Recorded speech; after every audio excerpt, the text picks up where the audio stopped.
Please stand and be acknowledged.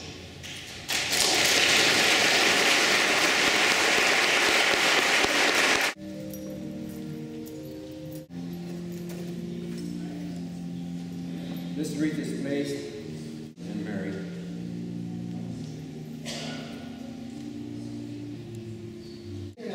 Her interest in the force began when their mother died, and she discovered newspaper clippings about a Moncton man with a special force who died in Italy.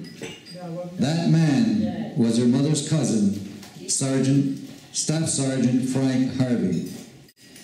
Her mother always said, "Poor Frank died overseas in the war," but no one really knew more than that. Determined to find out more, Mary did research and went to Italy to find his grave. This led her to know Vernon and other veterans of the force. It is my pleasure to present Mary Bhagan. I was invited here to present some information about the force, the 1st Special Service Force, and one of your own Legion members, as has been mentioned, Mr. Vernon Doucette, who was a veteran of this incredible World War II Army unit. To start with, the 1st Special Service Force was formed by the group of men who were the highest command of the combined operations of the Allied forces. President Eisenhower, Prime Minister Winston Churchill, George Marshall. These men got together and they wanted to knock out plants in Norway, hydroelectric plants. So they came up with an idea that they needed a very small special unit, highly trained, and to do dangerous actions. So Colonel Frederick was assigned to lead this group. He had to start from scratch. There was no precedent set for this unit. He had to lead them, train them, set up the training area, and he chose Helena, Montana. What set them apart is that it was the first ever unit formed by 2 nations, by soldiers from 2 nations, Canadians and Americans. This had never been done before.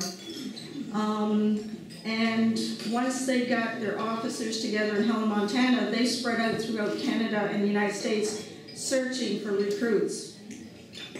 And they put up posters, you know, please sign up for this dangerous mission. In April 1942, the plans had begun, and by July 1942, the force was set up. In August 42 was when the first Canadians started arriving in Helena. And this is when Vern headed down.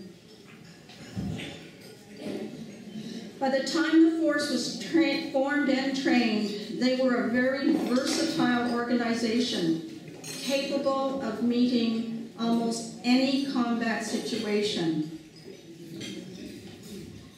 Being elite because of the formation by the 2 countries. And even at that, once it was formed, the men, and this resounds throughout from all of them, they were one unit. They were not Canadians, not Americans. They were just the force, as they called themselves. They fought in 22 battles and they never lost one. Their training is what set them apart as well. They are the precursors to today's special forces, CSOR, Canadian Special Operations Regiment, the Ottawa and the Green Berets, and any other, like the Navy SEALs and other special forces. It was the only combat unit of the Allied forces in which all of the men, through their training, were qualified parachutists, skiers, demolitionists, experts in hand-to-hand combat, mountain and winter warfare. They trained at night, in the pitch dark, had exercises.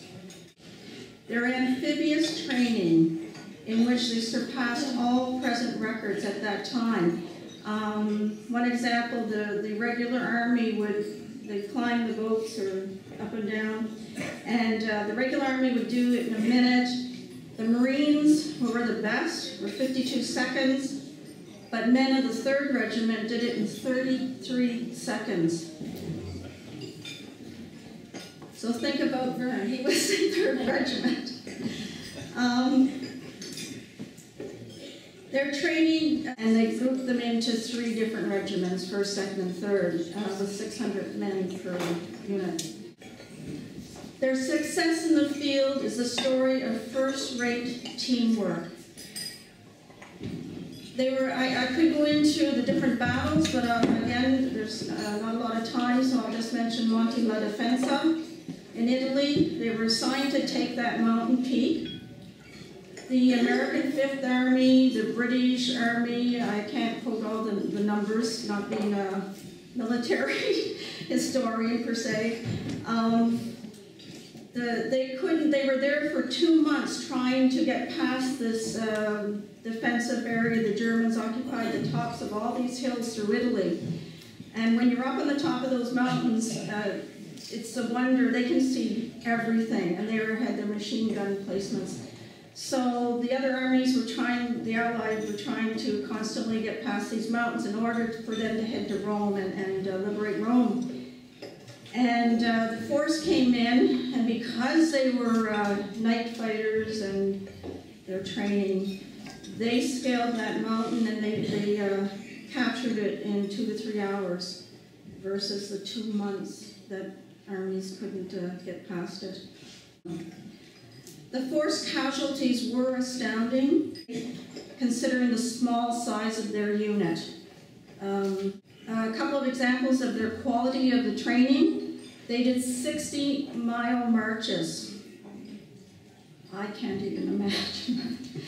And the regiments would have contests with each other. I bet you Vern's sitting there saying, that's not true, none of that's true.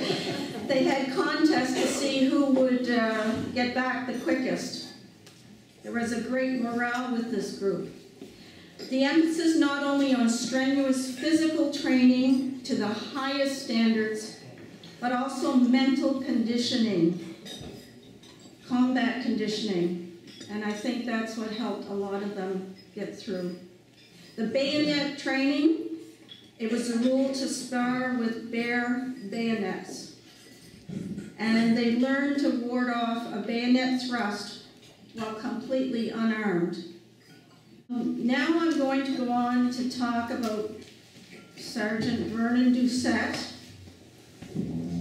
Have you got your hearing aid turned up? Turn it down. Turn it down. I know how humble he is. I think everyone here knows him far more than I do. It's not been a lot of years, but he's a humble man, and I know he doesn't like to be put on the spot or display. Vernon was in 4th Company, 3rd Regiment, with the 1st Special Service Force. He was born in Yarmouth, September the 3rd, 1921, so that makes him 94.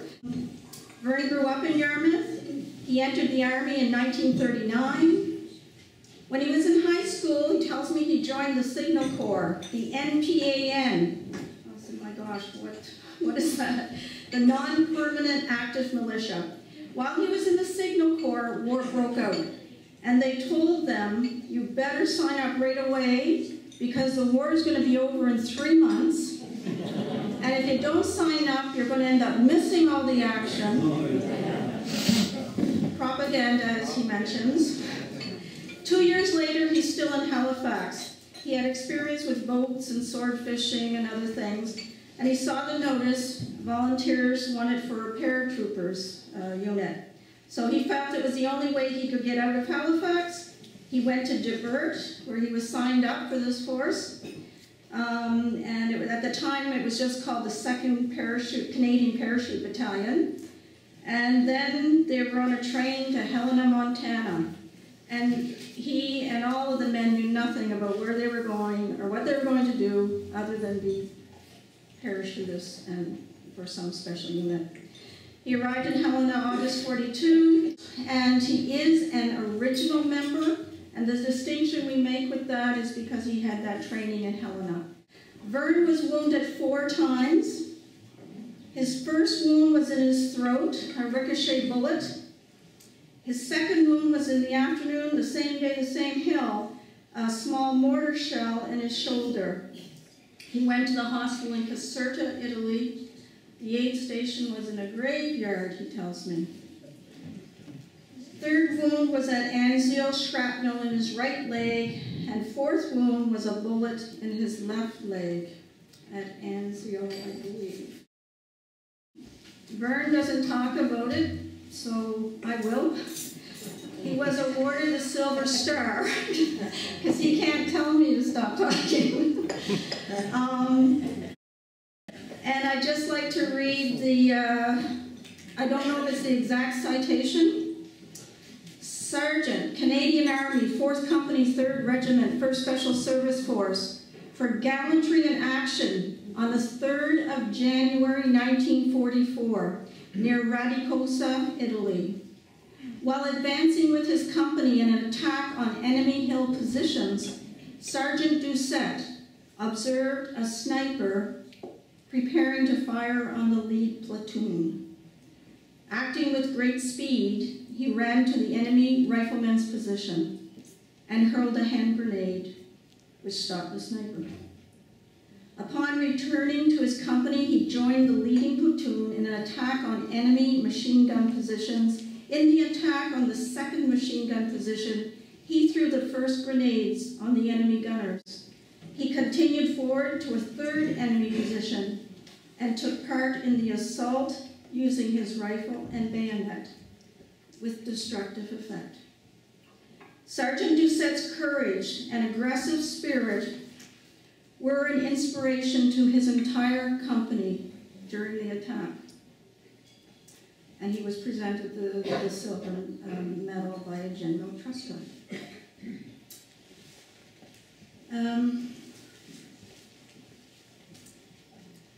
What Vern says is that, well, there were positions we had to take that were crucial at that time. He came home in 1945, and she says, I got your medal. When they awarded the silver medal, they presented it, and then they sent it home to the family. And she said, I got your silver medal, but I didn't tell anybody. And he said, what, you didn't tell anybody? And she said, no, and there's a paper there, too, with the citation under the box. But I didn't show it to anybody. What, you didn't show it to anybody? Well, it was in the newspaper. And what happened was, she read on top of the envelope, top secret. And what that tells me about Vern's mother, I think she was probably sincerely trying not to jeopardize anything for her son. She read this, she's going to obey, she's waiting for him to come home safe. And she was going to follow every rule to protect her son. So then, Vern went on to Dow from 1945 to 52. He became a civil engineer. No hard studying there. Engineer is very difficult. He married Marion LeBlanc in 1945 and was married for 67 years. Another astounding feat in his life. One child, Paula, born in 1948 in November. Grandson, Craig, and 2 great-grands, Maya and Matthew. But his home is in Wedgeport. In closing, Vern, I'd like to congratulate you on all you've accomplished in your life, for your service to Canada and to the world, and for why we can be so happy here. Thank you from the bottom of our hearts. And although it is 70 years later, I'd like to remember this particular Remembrance Day as your hero's welcome home. You are your friend's hero, your family's hero, You're my hero. You're Frank Harvey's hero. I believe all the ones that perished and are buried in cemeteries across the world, that you men who came home from the war, you're their heroes. They're smiling down because you guys came home and you told us things we needed to know. So you really are all heroes. And you came home to tell us things so that we would never forget them. To always remember and pass this remembrance on to us and further generations. There's no greater blessing to have special people to journey through this life with. And I thank God that you're one of these. Thank you.